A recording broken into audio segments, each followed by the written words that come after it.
I think that you have to realize if you're going to start a company, it takes time and effort. It's the comment you made before, that big hit, it was all the 10 years in the making. Mm. I mean, you have to stick to it. You have to adapt and change to the things that come to you because it's not going to be easy. So yeah, just stick to it. Realize it takes time.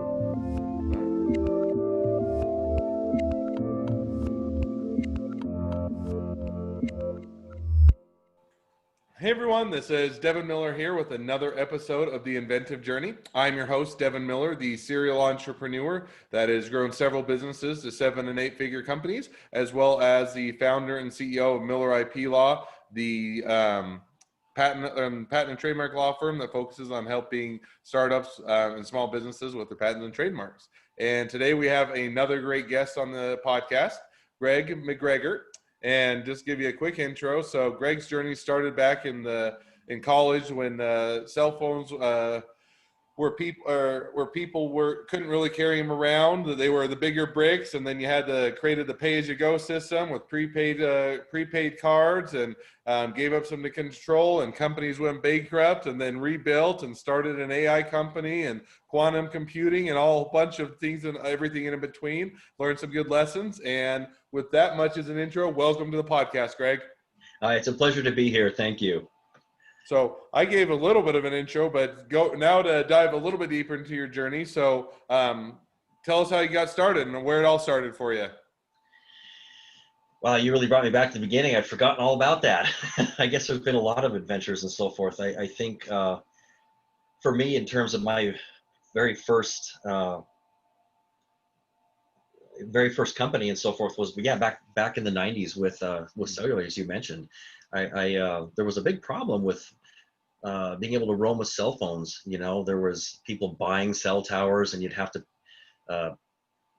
not get a bill for like 4 months and have to pay extraordinary fees. And so what ended up happening is all throughout Europe, you just couldn't roam. You couldn't go anywhere except your little local town with your cell phone. So I had this crazy little idea that I would decided to move from the big central servers all into just the phones themselves and make it a distributed system, and they all did their own accounting. I got laughed at a bunch. I even got laughed out of a couple of VCs, but it definitely did work, and that was where it all started. It was kind of cool, and it's kind of never stopped, up and down from then. So then backing up just or diving Yeah. into that a bit more. So you in college decided I'm going to get into cell phones, or that's kind of where my journey starts. And so does that just, hey, I want to, were you a user of cell phones at the time? Or you just saying, hey, that's a cool technology. Do I see an opportunity here? Or kind of how did you jump into cell phones, or what took you in that direction? Well, it actually started in college. My dad actually was talking to a wireless carrier and listening to what their problems were, and this is when I came up with this idea. And I did an internship at the university and got credit for it and so forth. And it was laughed at a bit. It's kind of unorthodox to think you're going to take an IBM mainframe and shove it in a low computing phone and stuff way back when. But that's where it all started. And then I continued on. It started out with some rental systems.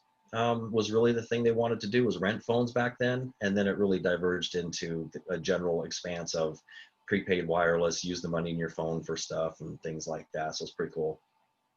All right, so you jump into cell phones, and so was that your own? You started your own company then? Was that with your father, Yeah, yeah, yourself?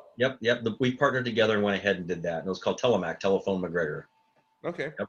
Yeah. So so you started out kind of, hey, let's see if we can make it so you're not gonna only stay around in your little area, and that you're not waiting 4 or 5 months or half a year for a bill. You went into prepaid, and then I think when we talked a little bit about before the podcast, that you kind of gave up control little by little, or gave it Uh, up to someone else, and it went it's bankrupt. interesting. Is that right? The journey had us, with any startup, I think sometimes people look at a success and think it happened overnight. Hmm. And that's rare in my case, certainly not the case. 10 year overnight success, 10 years in the making. Yes, it's definitely more like that. So we were in a situation where, we'd gone through 4 or 5 rounds of funding because you don't have a product that was successful and then it wasn't being bought, and you go through another round trying to figure it out until we had this big hit. And at the time, we only had maybe 10 people in the company, but we're making 8 figures a month. And so we had a group come in that said, hey, we'll take you to the next level. And so we turned over control to them to do that. And that was a big mistake. That was probably the biggest mistake that we've ever made. We should have just hired them as a consultant because we had the money and we had what it took to get to that point, So you did that. So was it out of, just, and by no means insult intended, was it naivety that, hey, I think that they're just going to do a good job. They talk the talk, they walk the walk. Was it death by 1,000 cuts to where they kept asking for more equity? Was it, how did you, if you have a company that's being successful, what motivated or prompted you to turn it over, and how did you kind of lose that control to the point that? So, like, I think on the one hand, the promise of doing an IPO and having the right IPO package back then. And, for me personally, it's something I've always had to work on. I'm 100% trusting. You tell me that, I take it face value. I'm learning not to do that all the time going forward. The hard way. Yeah. So now and then they took it if I understand right, they kind of took it in a different direction. You didn't think it'd go. It basically kind of drove it into the ground. Is that about right? They just ran the contracts they had and then didn't push it anymore forward. So eventually, things die, because that's what's really important about a business. Products live and, come around and go. And even though you're in a startup, or your own company, you've got to continually come up with new products and new ways of selling. That's the whole name of the game. It's not just one. Yeah. No, and I completely agree. I mean, it's kind of the old adage, is cliches, if you're not growing, you're dying, kind of a thing. But in a lot of industries, you either have to continue to innovate, continue to sell, continue to expand, or you start to shrink and eventually go away. So 100%. I think that's certainly a true adage. So 100%. So you take that, so now you've gone through, the company goes into bankruptcy, and you kind of lost control, and then the company got taken into bankruptcy, and you had to pick yourself up. First of all, and I'm sure you're not the only entrepreneur that's had to go through that, bankruptcy experience, or losing the company, losing, control type of thing. Yeah. How did you pick yourself up from that, or how did you figure out how to move forward? I just do it. You just get up and go. I don't know any other option. I'm always looking forward and pushing forward. So, let me ask my question differently. So as you're doing that, how did you decide what to do next? Meaning, you go back and I'm going to start a new cell phone company. Am I going to go to a different industry? Am I going to go work for a big business? Or how did you kind of? Okay. Gotcha. Yeah. So I think at that time I decided a job opportunity had come up at L'Oreal Space Systems to be the principal for a software over satellite project. And so I went off and did that for a little while and didn't have the burden of the fundraising and running the company. So that was sort of a break before I went off to some more startups and then back into starting my own companies again. Okay. So you took that break, and how long did you do the break for? Before I got the itch for startup? Yes.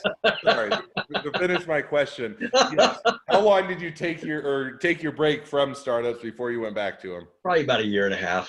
Yeah. So you take that, go and work for someone else, do that for a period of time, and then you start to get the itch.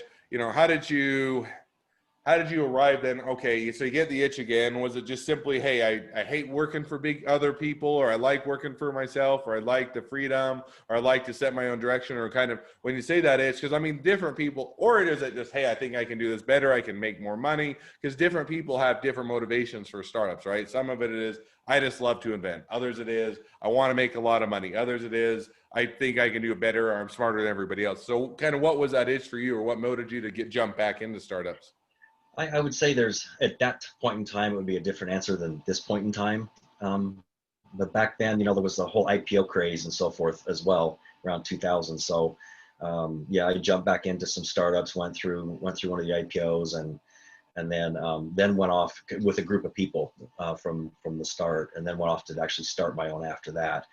I think that.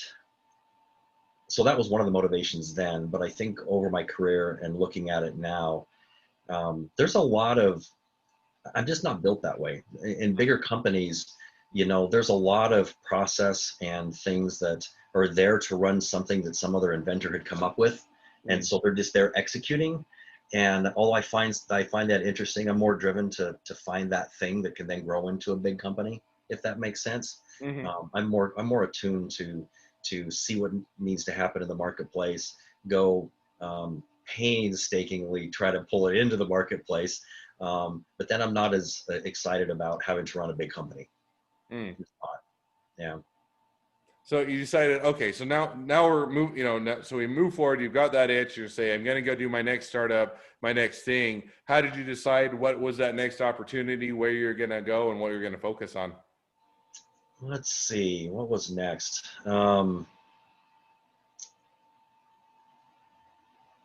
We went to, let's see, my brothers and I did a startup, um, and we decided to get into the financial space. We decided credit card fraud was a big issue, and so we partnered with MasterCard to bring biometrics to credit cards. So you'd have to use your thumbprint on a credit card to actually authenticate a transaction.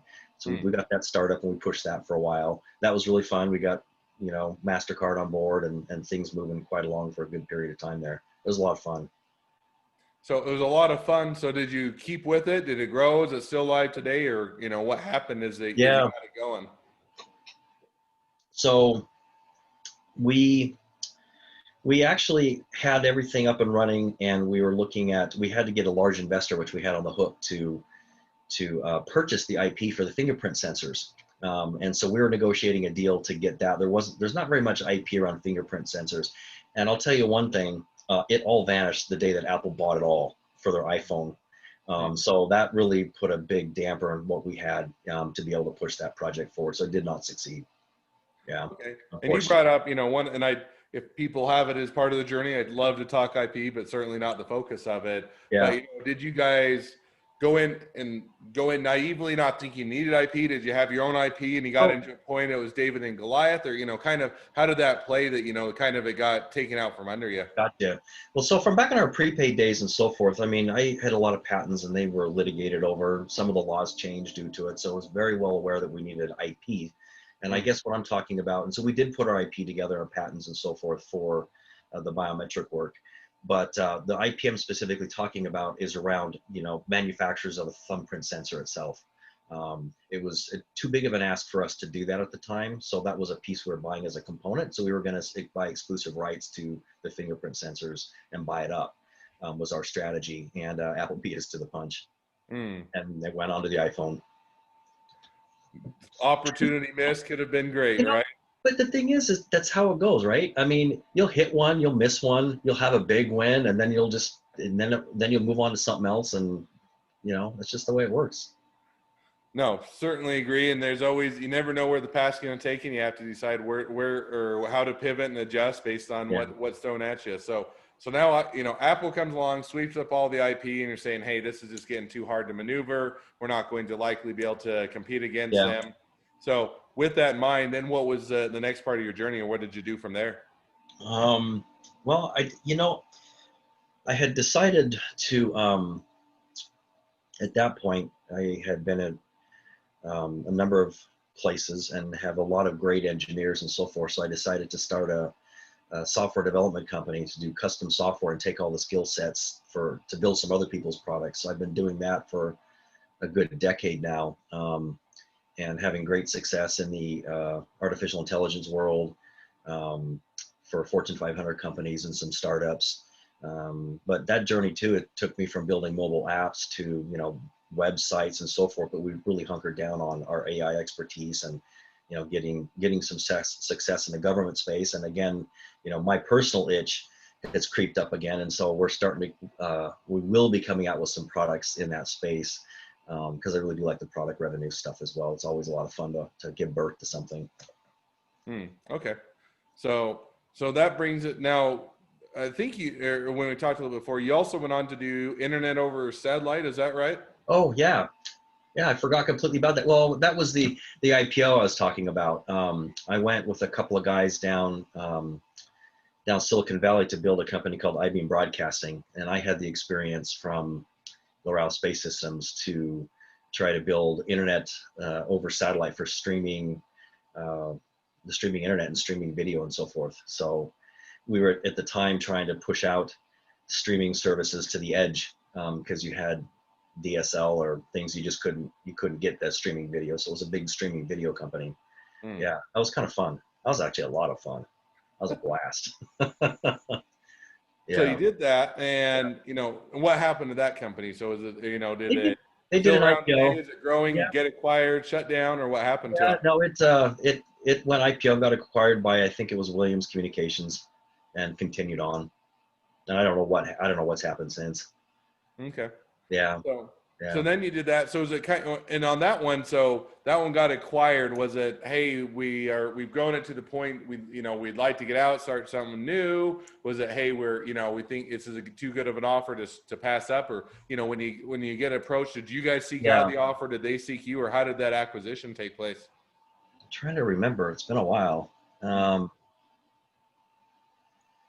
I'm trying to remember exactly how that all went down. I think they just wanted to buy up the streaming services, if I recall. I wasn't in the negotiation at that time for the sale at that point. I had already moved on after the IPO and so forth to another venture. Yep. So so from there, does that take you to where your venture is today, or It, what was it was, the journey from yeah, there? I'm sorry with the timeline here. So from the IPO stuff there, then we went off to the biometric credit cards to build a product. And then I went off to the custom software development. Hmm. Yeah. So that's where you're at today. Is that right? Yes. Yep. Doing work in the government space and commercial world, the Fortune 500s and so forth. So now is that and clarify or help me clarify, is that your own business? Are you doing consulting? Are you working for a big Yeah. company, or It- how did you proceed on that? yeah. No, it's 100% funded and owned by me. Hmm. So that makes it really easy to manage. And um, yeah. And so now I'm also do the funding for our products that we're coming out with in the government space and AI space. Okay. Makes it a So little easier. no, hey, if you can get to where the government will pay to do money, it's a good revenue source and good revenue stream. On the other Yeah. hand, it can sometimes be difficult to get into government stuff, but it's a good place to be. Yeah, we've been at it for a little while here. We're just breaking ground. They say 3 to 4 years, and we're about right there. Hmm. Yep. Yep. And the one thing we talked a little bit about before, I think, if I remember right, is that you learned along the way. On this last venture, at least I think it was this last venture, you didn't necessarily take any investment dollars. You decided you were going to bootstrap it or otherwise keep it. Is that a fair assessment, or how did you, as you learned along the way and you did the different ones, did you continue to take investment Well, dollars, or how'd that go? with investors, when you do private investing, you can have some really good investors that help back in, and that's really good money. You can have investors that uh, call you every single day and freaking out because they spent their life savings when they shouldn't have. You can have. We had one investor that stole the money, so we had to deal with all that. So it becomes challenging. So what I've decided to do now on this particular venture is not seek investment until I start getting some products up and they really need to grow after that, and Hmm. then I'll seek out the right investors. Okay. Makes So, it lets me, it frees me up to focus more on the company without that extra burden. and for people, I guess a couple of questions. So, how do you decide when you kind of said when you get some products up and running, or is there a point that you will take investors, or how do you weigh?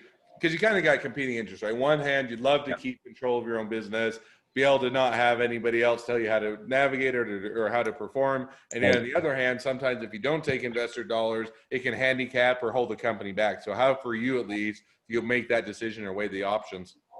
I think we have. I mean, I have explored at some point here some investment for some of these products. Um, I think as they take off, we might actually form another company with a joint venture. We've talked about doing it with some investors that way. Hmm. So I think there's a blower going by outside. Sorry about that. That's all right. So adds a little bit to the ambiance. I So guess so. all right. So you do all that, and so now taking the next investors, not investors, when it makes sense, when you need the money, when you don't.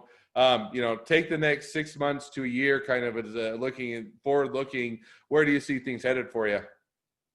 Well, we've been getting really good traction in the government space, and I expect to win some of these contracts and be able to flesh out the rest of not only the products we're looking at in AI, but the future that they're looking for. And Hmm. what's really nice about the government investing in terms of having that for them is that I can then turn around and apply that to the commercial space. So these cutting edge technologies, whether it's been Siri or you name it, have all had some government backing to get started somewhere. So I'm taking that strategy for right now, but I fully foresee as we start approaching the commercial space, potentially looking at investment and so forth as well. Okay, makes sense. Yeah. All right, so as we start to wrap towards the podcast, so now I always have two questions. You kind of already answered the one, but we'll hit on it again nonetheless. So the first question I always ask is, so what was the worst business decision you ever made? Yeah, I think turning over to a group that could potentially do an IPO for us that never did, that turning over that control when, we really could have actually hired them because we kind of knew what we were doing. I think we rather would have partnered with them to do it or maybe structured a bit differently and not been as trusting. That was probably the worst business decision to date. Yeah, that sucked. To be frank, I had a great revenue streams going great, Yeah, If only we had a time machine. So exactly. all right, so then we go the second question. So if you're now talking to someone that's just getting going with startup or small business, what would be the one piece of advice you'd give them? I think that you have to realize if you're going to start a company, it takes time and effort. It's the comment you made before, that big hit, it was all the 10 years in the making. I mean, you have to stick to it. You have to adapt and change to the things that come to you because it's not going to be easy. So yeah, just stick to it. Realize it takes time. All right.